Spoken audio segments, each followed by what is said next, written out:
श्री शिवाय नमस्ते। आज शनिवार का दिन है, जिस दिन अपन इस दरिद्रता से मिलने के लिए पीपल के पेड़ के नीचे आए हैं।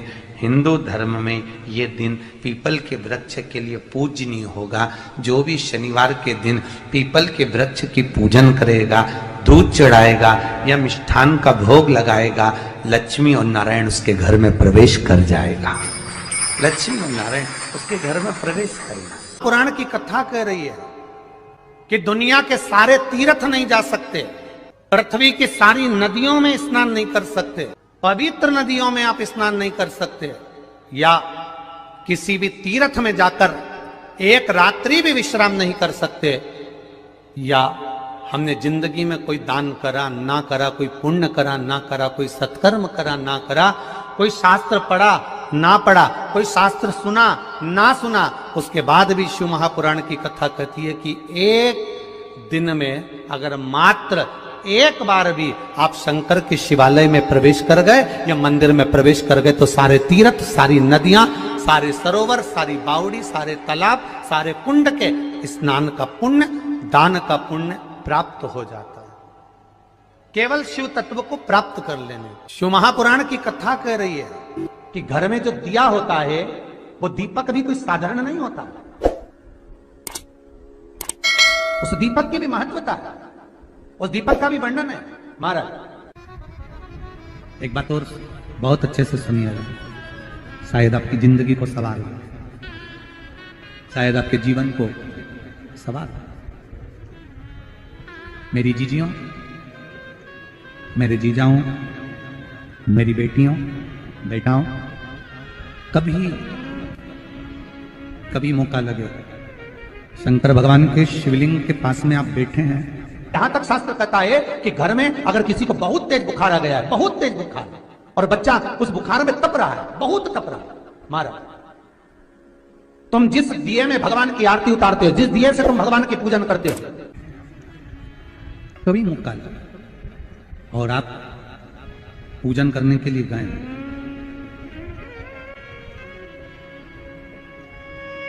कभी पूजन करने के लिए, और आपको शंकर भगवान के शिवलिंग के पास में या शंकर भगवान के शिवलिंग के ऊपर कनेर का अगर पीला फूल देखा है ना आप लोगों ने, अरे बोलो तो जमके, देखा है?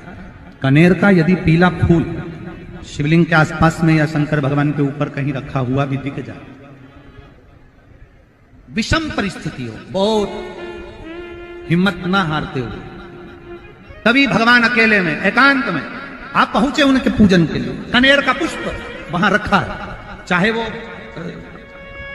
वो जलाधारी पर रखा हो, चाहे वो शिवलिंग के पास में रखा हो, शिवलिंग पर रखा हो, उस कनेर के पुष्प को अगर आप 5 जगह का स्पर्श कराकर अपने हृदय की बात कहकर वापिस महादेव को समर्पित कर देते हो, तो भी मेरा महादेव तुम्हारे दुख का निवारण कर देता है।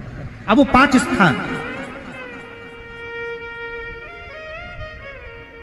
स्थान, पहला गणेश जी का जो स्थान होता है वह जगह, दूसरा षडानंद कार्तिक, तीसरा अशोक सुंदरी वाला स्थान, चौथा जलाधारी जो ऊपर से बूंद बूंद जल नीचे गिरा रही है, जया, विषहरा, शामली बारी, दौतली, देव, शंकर जी की 5 बेटियों का, और 5वें नंबर का है शंकर भगवान के, जो कैसे वर्णन किया जाए, त्रिशूल के 3 भाग होते हैं। करें दर्शन आप लोगों ने, ये से सामने त्रिशूल लगा है, इस त्रिशूल के ऊपर देखेंगे तो 3 भाग दिख रहे हैं, नजर आ रहे हैं सबको?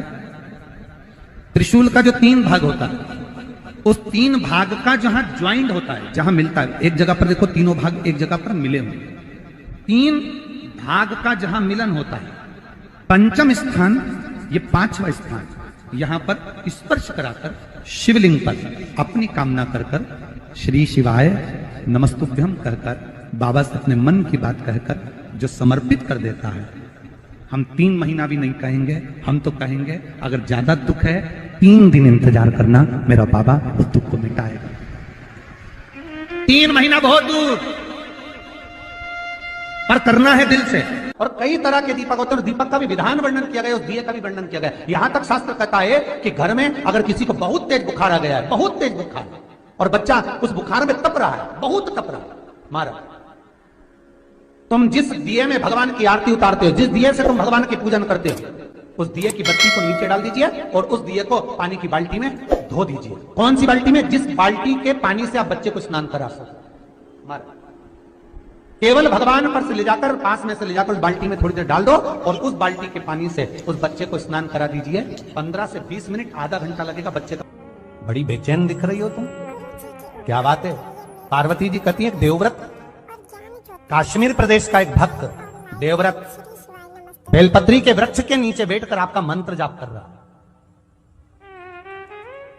मैं आपको जगाना नहीं चाहती थी, पर बेलपत्री के वृक्ष के नीचे लक्ष्मी झाड़ू लगाती है, सरस्वती वीणा बजाती है, इंद्राणी उस बेलपत्री के वृक्ष के नीचे जल का सिंचन करती है, 33 कोटि देवी देवता उस बेलपत्री के वृक्ष की जड़ में विराजमान होते हैं।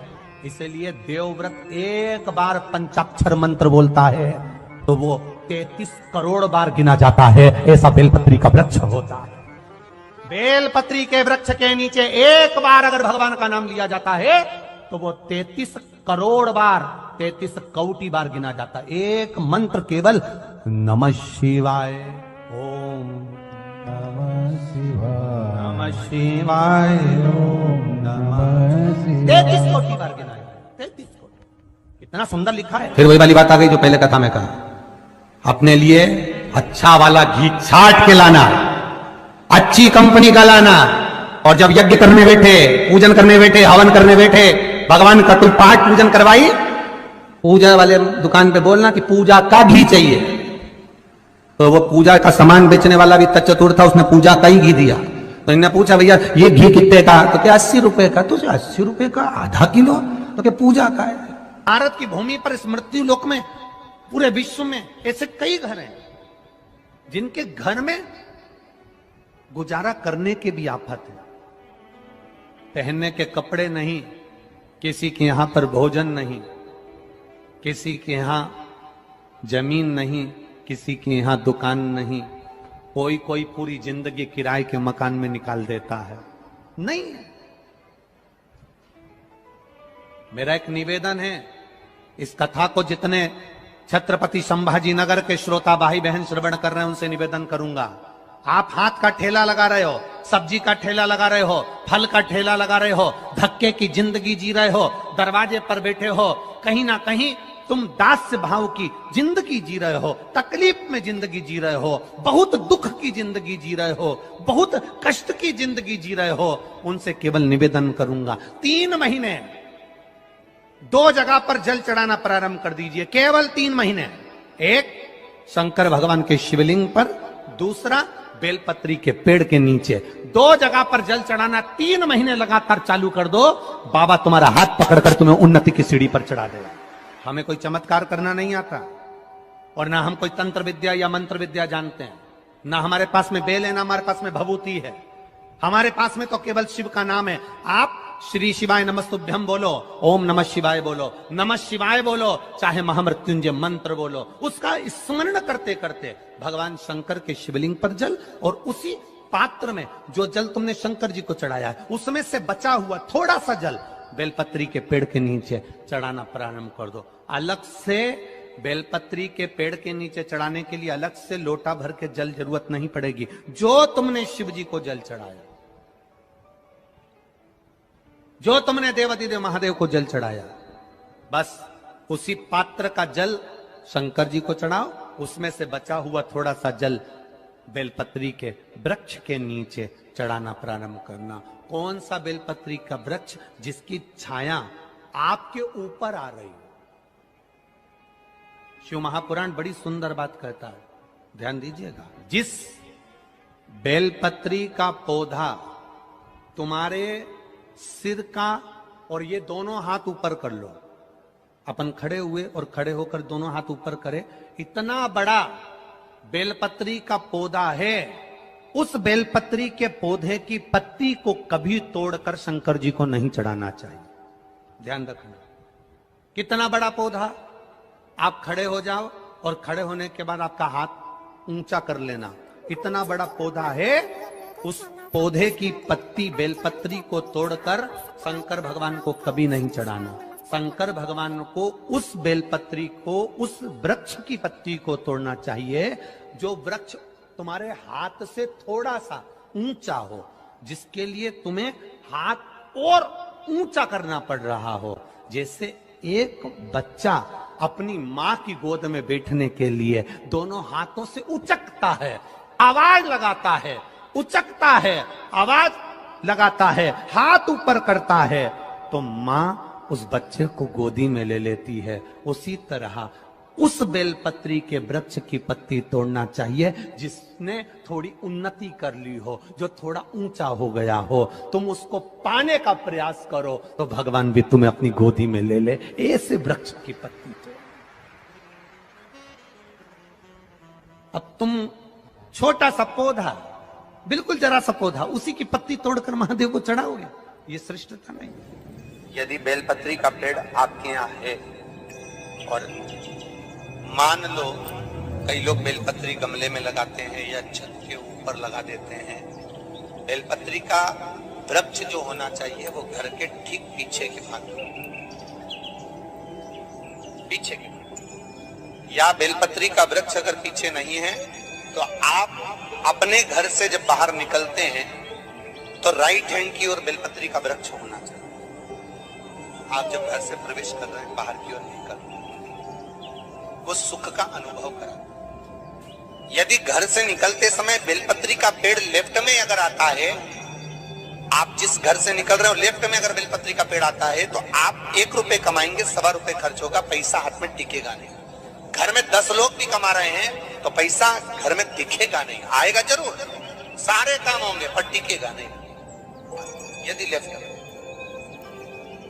राइट भाग का बेलपत्री, सुख का अनुभव।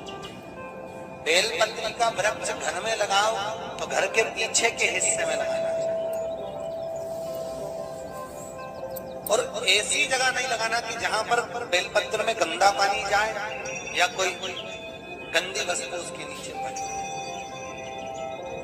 33 करोड़ देवी देवता बेलपत्री के पेड़ के नीचे सोमवार के दिन, कोई रविवार के दिन, कोई मंगलवार, कोई बुधवार, कोई गुरुवार, कोई शुक्रवार, कोई शनिवार के दिन बेलपत्री के नीचे आकर 33 करोड़ देवी देवता हो तप करते हैं, साधना करते हैं। बेलपत्री के पेड़ का बड़ा प्रमाण है। एक बेलपत्री ऐसी होती है जो कि शंकर पर अगर चढ़ी हुई है तो वापिस उतार कर धोकर फिर शिव को चढ़ा सकते। किसी व्यक्ति से कोई काम करवाना है, वो काम नहीं कर रहा, कोई फाइल आगे नहीं बढ़ रही है, कोई कार्य अटक रहा है, या फिर कहीं रुपया पैसा अटक गया हो, नहीं निकल रहा हो, तो एक जल के पात्र में जल भरकर 5 बेलपत्री शिव जी को समर्पित कर कुंदकेश्वर महादेव का नाम लेकर एक सफेद पुष्प बेलपत्री के ऊपर जो शिव जी को चढ़ाई है उस पर समर्पित कर जल जो लेकर गए हो, अपनी उस कामना को कर कि मेरा ये कार्य अटक रहा है, ये कार्य नहीं हो रहा, कुंदकेश्वर महादेव का नाम लेकर धीरे धीरे जल की धार चढ़ाइए। और एक बात हमेशा याद रखना, फिर निवेदन कर रहे हैं, अच्छे से समझ लेना, शंकर जी पर जब जल चढ़ता है, शिव जी का जब अभिषेक होता है, शंकर जी पर जब जल चढ़ाया जाता है, दूध चढ़ाओ, जल चढ़ाओ, कुछ भी चढ़ाओ, पर एक बात का स्मरण अपने जीवन में होना कि इतने ऊपर से मत चढ़ाना कि जल चढ़े और छींटे आपके ऊपर। बहुत ध्यान दीजिएगा। हाँ, तो यहां तक वर्णन करा गया है कि शंकर जी का जल चढ़ा हुआ जहां से बहकर जाता है ना, उसको लांगा तक नहीं जाता। यहाँ लांगते हैं क्या? नहीं ना, परिक्रमा भी करेंगे तो वहीं से लौट कर वापिस इधर जाएंगे। शिव जी का जहां से जल बहकर जा रहा हो, चढ़ा हुआ जल जहां से बहकर जा रहा हो, उसको लांगा तक नहीं जाता। और कई लोग बड़े बड़े आनंद में शंकर जी पे इतनी ऊपर से जल चढ़ाएंगे तो वो छींटे पूरे अपने ऊपर आना चाहिए, शरीर पर आना चाहिए। नहीं नहीं, उसका दोष है हमारा, उसका दोष है। आप भगवान को अगर जल चढ़ाओ, दूध चढ़ाओ, तो मान लो अगर जैसे एक सरल भाषा में समझ लो और अच्छे से, कि जैसे ये शिवलिंग है, शंकर जी का ये शिवलिंग है। और आप जल चढ़ा रहे हो तो इतनी ऊपर से छोड़ोगे तो पानी का छींटा तो अपने ऊपर आएगा, पर वही जल, वही दूध, वही सामग्री आप शिवलिंग से थोड़ी सी दूरी बनाकर अगर आप समर्पित करेंगे तो बाबा उसको स्वीकार भी करता है और आनंद की अनुभूति भी होती है। कार्य में सिद्धता, कार्य में उसकी सिद्धता।